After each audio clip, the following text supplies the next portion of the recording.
Hello friends, स्वागत है आप सभी का आपके अपने यूट्यूब चैनल लर्निंग नीड पर। और जैसे कि आपको पता है कि पहली पाली की जो परीक्षा सीटेट की थी वो हो चुकी है और बहुत देर से मैं कोशिश कर रही थी कि मुझे एकदम नीट एंड क्लीन साफ पेपर मिल जाए तो मैं आपको उसका आंसर की प्रोवाइड करा दूँ, खासकर संस्कृत का। लेकिन क्या है कि आप में से ही कई लोगों ने पेपर सेंड किया लेकिन उतना साफ आ नहीं रहा था, फ़ोन से क्लिक की हुई फ़ोटो थी, तो इस वजह से चलिए ठीक है। अब मैं इसको पेपर आपको प्रश्न को पढ़ के बताऊंगी तो आप समझ भी जाएंगे और थोड़ा बहुत ये दिख भी रहा है। तो हम देख लेते हैं फटाफट से। ये जिन लोगों ने भाषा 2 के रूप में संस्कृत का चयन किया था सुबह वाले शिफ्ट के पेपर के, उसका ये आंसर की है। चलिए फटाफट से मिला लीजिए। तो आपका जो पहला प्रश्न था, प्रश्न की बात हम कर लेते हैं। देखिए, अलग अलग सेट में अलग लोगों के पेपर में इसकी संख्या अलग अलग हो सकती है, इसलिए आप शब्दों को मिलाते चलिएगा, ठीक है। तो ये जो प्रश्न था आपका, निर्धनः इति पदस्य विग्रह कथम स्यात्। निर्धन शब्द पद का इसमें विग्रह करना था, विग्रह बताना था। व्याकरण से ये प्रश्न आ गया था। तो इसका जो सही उत्तर है वो आपका होता है निरस्तम धनम। ये एक्चुअली मध्यम पद लोपी बहुब्रीहि समास है, ठीक है। मध्यम पद लोपी बहुब्रीहि समास के अंतर्गत आता है। बहुत लोग अव्ययी भाव इसको समझते हैं, वो नहीं है। निर्धनः निरस्तम धनम। अगला देख लेते हैं। शिलानोदनम कुरु इति कस्य कृते निर्देशः आसीत्। यह सब आपका पैसेज से प्रश्न था। तो शिलानोदनम वाला जो प्रश्न है उसमें आपका भगवतः कुतः आ जाएगा, ठीक है। तो सही उत्तर कौन सा आपका भगवतः कृते हो गया। अगला प्रश्न देख लेते हैं। सह नितराम खिन्नः इति वाक्ये नितराम इति अव्ययस्य कः अर्थ। तो यहाँ पे कुल मिला के अव्यय, अभी कुछ दिन पहले मैं प्रैक्टिस भी करा रही थी, तो नितराम अव्यय का अर्थ जो है वो क्या है ये आपको बताना है। तो यहाँ पे सही उत्तर हो जाता है अत्यंतम। अगला देख लेते हैं। साफ ही इसमें नहीं आया है, आप शब्दों को सुनते चलिएगा। अलम चिंतया इति वाक्यस्य अभिप्रायः। अलम चिंतया वाक्य का जो है अभिप्राय क्या है, क्योंकि आपका गद्यांश से था तो अलम चिंता का अर्थ हो जाता है आपका व्यर्थ चिंता। तो व्यर्थ चिंता कुरु आपका सही उत्तर हो जाएगा, ठीक है। इसके बाद है दुर्बल काया मनुष्य कथम आसीत। तो गुणी होता है, धनी होता है, निर्धन होता है, बुद्धिमान होता है। तो दुर्बल काय माना जाता है, जो निर्धन होते हैं उन्हें दुर्बल माना जाता है, हमारे समाज में कमज़ोर माना जाता है। अगला देख लेते हैं। भगवतः आदेशेन दुर्बल कायः मनुष्य कति दिनानि शिलानोदनम अकरोत। ठीक है, तो ये आपका गद्यांश से ही था, दुर्बल काय जो है मनुष्य वाला। तो भगवान के आदेश से जो है कितने दिन का जो है शिलालोदनम किया, ये पूछा हुआ है प्रश्न। तो ये सही उत्तर हो जाता है इस प्रश्न के लिए। 3 मास की बात थी, तो मास त्रयम यावत वाला आपका सही उत्तर होगा। दुर्बल जनेन शिलानोदनम कार्यम कार्यता भगवता किम अभीष्टम आसीत। तो ये भी प्रश्न आपका पैसेज से ही है, ठीक है। और सही उत्तर हो जाता है आपका शिलायाः अपसारणम भवेत इति। ये सही उत्तर हो जाएगा। अगला देख लेते हैं। एक बार आप देख लीजिएगा पैसेज को एक बार फिर से पढ़ के। शक्तिहीनता कारणतः सह दुर्बलः किम न प्राप्नोति स्म। तो ये शक्तिहीनता वाला जो आपका प्रश्न था उसमें भर्ती कार्यम इसका सही उत्तर होगा ऑप्शन नंबर 3 इसमें हो जाता है। आपके सेट में हो सकता है ऑप्शन ऊपर नीचे हो, भर्ती कार्यम देख लीजिए। इसके बाद का जो प्रश्न है वो फिर से आपका क्या है, व्याकरण से ही है।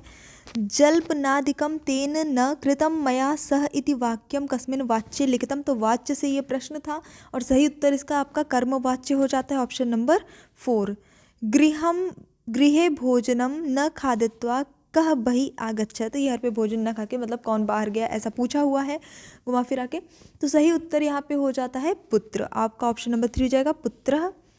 यदा पिता पुत्रस्य पार्श्वे उपाविशत तदा पुत्रम कीदृशः आसीत। तो लड़का कैसा था, दुखी था। ऑप्शन नंबर ए हो जाता है दुखिता।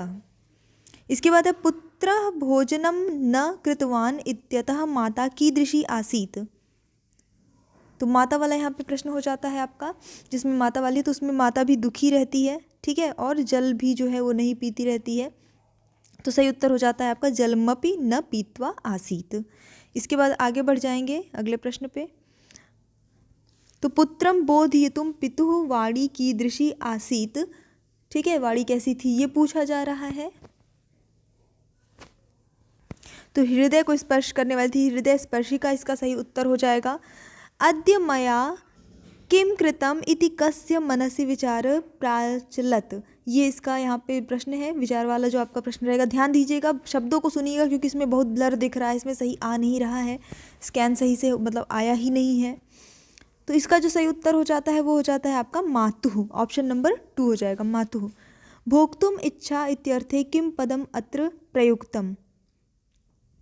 तो सही उत्तर है भोक्तुम इच्छा। तो यहाँ पे भोक्तुम इच्छा जो है भोजन की इच्छा के लिए प्रयुक्त हुआ है, तो ऑप्शन नंबर 2 हो जाएगा भोजने इच्छा। अब यहाँ पे आ जाते हैं, थोड़ा सा हमारा जो पेडागोजी सेक्शन था वो, चलिए तो देख लेते हैं। पहला प्रश्न है आपका, शिक्षकेण पृष्ठेषु अधोलिखितेषु प्रश्नेषु कः प्रश्नः कक्षाया बहुभाषिक वादस्य प्रोत्साहनम कुर्यात्। तो बहुभाषिक वाद को प्रोत्साहन देने वाला जो आपका प्रश्न है किसी भी नंबर पे हो उसका सही उत्तर होगा। तो देखिए लिखने की बात जहाँ आए ये सारी चीज़ें छोड़ दीजिए, आप स्वभाषा वाला आ जाएगा, क्योंकि जब स्वभाषा को प्रोत्साहन दिया जाएगा, स्वभाषा में अपना नाम लिखने के लिए कहा जाएगा, तो क्या हो, कोई किसी भी चीज़ का नाम लिखने के लिए कहा जाएगा, शाकान नाम है यानी कि सब्जियों के नाम लिखने के हैं, तो हर भाषा में अलग अलग बोला जाता होगा, तो कई सारी भाषाएं निकल कर सामने आएंगी, है ना।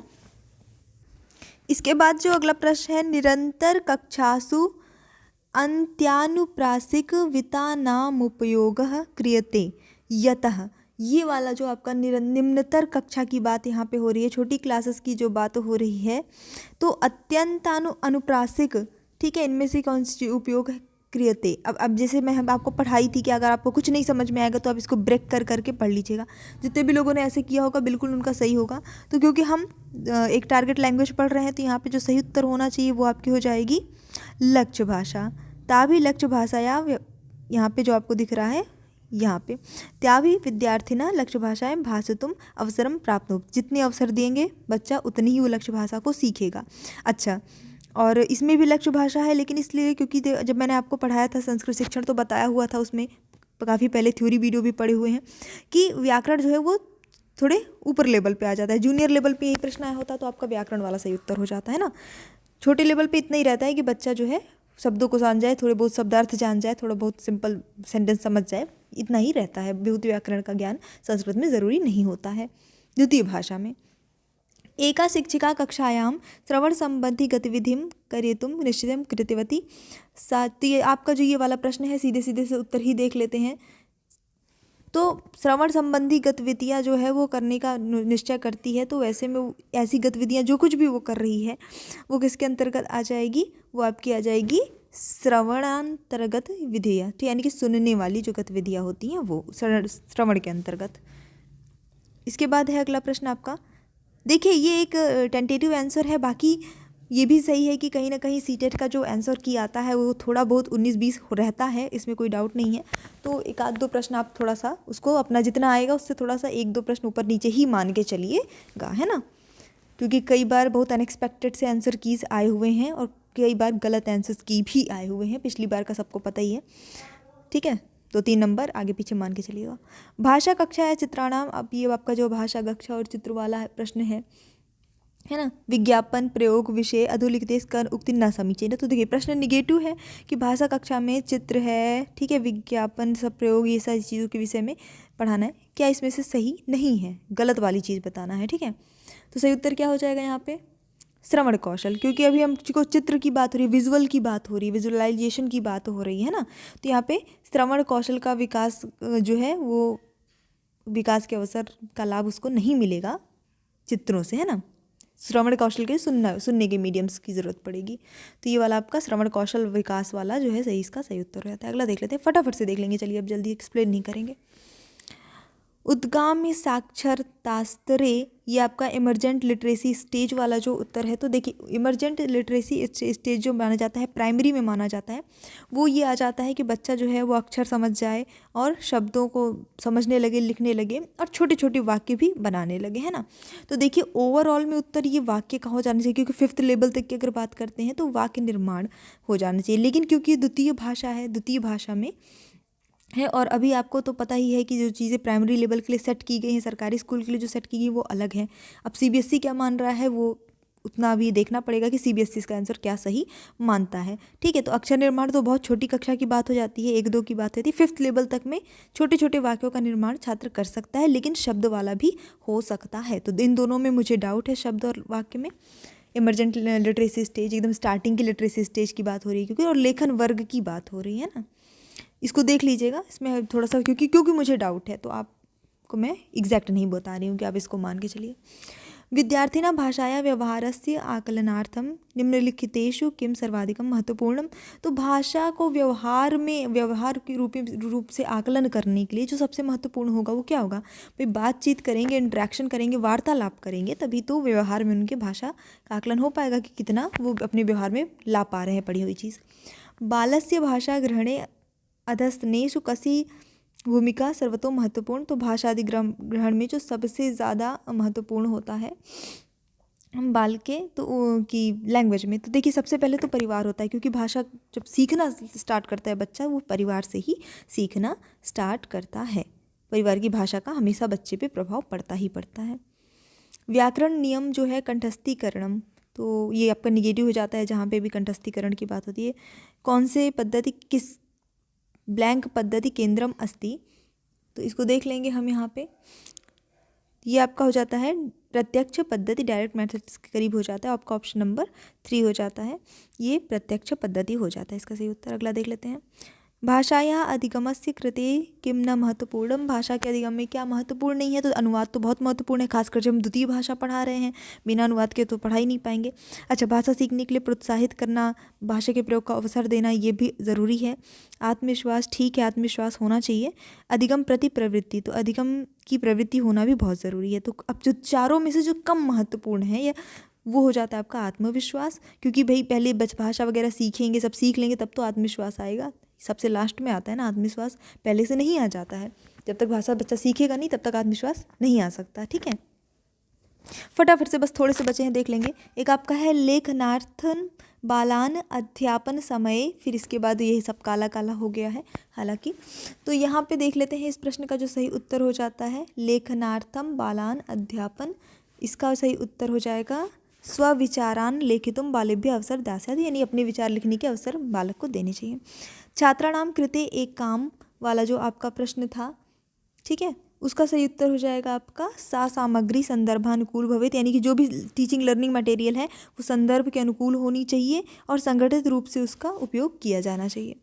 इसके बाद है द्वितीय कक्षा वाला जो एक प्रश्न आया हुआ था, द्वितीय कक्षा, तो उसमें सही उत्तर हो जाएगा छात्राः पौनः पुण्येव अभ्यासम कार्येत येन तेषां काठिन्यस्य निवारणम भविष्यति, यानी कि बार बार अभ्यास करने से जो उनका जो भी कठिन होता है, कठिनाई आ रही है, उसका निवारण होता है। ठीक है, देख लेंगे अंतिम के 2 प्रश्न। उसी के साथ एक बार लाइक ज़रूर कर दीजिएगा प्लीज़, और कमेंट करके बताइएगा कितने सही हुए हैं। विद्यार्थिनः भाषायाः अधिग्रहणं कुर्वन्ति, इसका जो सही उत्तर हो जाता है तो भाषा का अधिग्रहण साहजिक रूप से करता है, सहज रूप से, यानी जो भी वातावरण में होता है वहाँ पे बच्चा नॉर्मल व्यवहार में ही सीख लेता है, उसके लिए कुछ अलग से उसे मेहनत नहीं करनी पड़ती है, सहज रूप से सीखता है। सूक्ष्म मोटर कौशल लस्य, तो ये आपका जो फाइन मोटर स्किल है उसके अंतर्गत लेखन आ जाता है, राइटिंग आ जाता है, ये इंग्लिश में भी हम लोगों ने पढ़ा हुआ है, इंग्लिश पेडागोजी में, तो ऑप्शन नंबर 4 हो जाता है लेखनम। तो ये आज के जो है उत्तर है, हालांकि इसे टेंटेटिव मान के चलिए, 2 आप कम से कम मान के चलिए, एक जिसमें मुझे डाउट था और एक आध ओवरऑल में राउंड फिगर में मान के चलिए कि ऊपर नीचे आपका हो सकता है, बाकी उत्तर इसके यही रहेंगे। वीडियो पसंद आया तो एक बार लाइक करिए, शेयर करिए, और अपने जितने भी लोगों ने एग्ज़ाम दिया उनके साथ प्लीज़ एक बार शेयर कर दीजिएगा, समझ लीजिएगा, और साथ ही साथ वीडियो को पसंद करके सब्सक्राइब ज़रूर करिएगा। Thanks for watching, bye bye.